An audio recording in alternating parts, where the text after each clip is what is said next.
नमस्कार बंधुरा इयोर पाठशाला यूट्यूब चैनेले आपनादेर प्रत्येककेई स्वागत। भिडियोते क्लिक करार जन्य असंख्य धन्यवाद।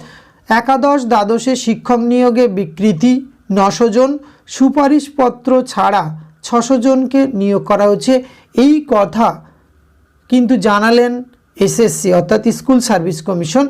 এই ধরনের একটি গুরুত্বপূর্ণ আপডেট কিন্তু উঠে এসেছে স্কুল সার্ভিস কমিশন একাদশ দ্বাদশ এবং নবম দশমের যে স্ক্যাম চলছে তার পরিপ্রেক্ষিতে এই গুরুত্বপূর্ণ আপডেট কিন্তু উঠে এসেছে এবং এই দুটি প্যানেলের ভবিষ্যৎ কি বা কোর্টের অবজারভেশন এই সংক্রান্ত গুরুত্বপূর্ণ আপডেট কিন্তু আজকের এই ভিডিওতে আমরা আলোচনা করতে চলেছি। ভিডিওটি আপনারা পুরোপুরি দেখতে থাকুন। চলুন আজকের আপডেটটি আমরা বিস্তারিতভাবে দেখে নিই।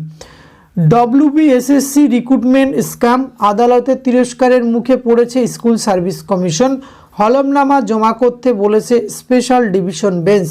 এই অবস্থায় কজন ঠিক কোন চালাকিতে শিক্ষক হলেন হাটে হাঁড়ি ভাঙছে এসএসসি। এসএসসি ইতিমধ্যে 183 জনকে চিহ্নিত করেছে যারা র্যাঙ্ক জাম করে বা মেয়াদ উত্তীর্ণ প্যানেল থেকে চাকরি পেয়েছে। তাদের মধ্যে থেকে 120 জনের চাকরি ইতিমধ্যেই বাতিল করেছে এসএসসি। যদিও 60 জনের চাকরি বাতিল করতে পারছে না, কিছু আইনি বাধা রয়েছে বলেই এই প্রার্থীদের চাকরি বাতিল করতে পারছে না এসএসসি।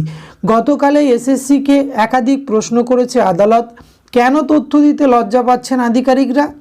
আপনারা কি কাউকে বাঁচাতে চাইছেন? কি লুকানোর চেষ্টা করছেন? কলকাতা হাইকোর্টের তিরস্কারের পরেই এবার ভীষণভাবে তৎপর এসএসসি। একটা তথ্য ভাণ্ডার তৈরি করেছে কমিশন, তার ভিত্তিতে তৈরি হবে এসএসসির পরবর্তী হলফনামা। কতজন বেনিয়ম করে চাকরি পেয়েছেন এবং কোন কোন পন্থায় সেই বেনিয়ম তার বিস্তারিত তথ্য থাকবে এই হলফনামায়।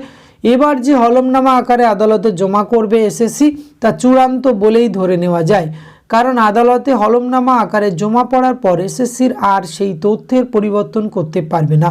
অবৈধ চাকরি প্রাপকদের যে তালিকা তৈরি করেছে এসএসসি, একাদশ দ্বাদশের তালিকা সার্ভারে বিকৃতি করে চাকরি পেয়েছেন 900 জনের বেশি।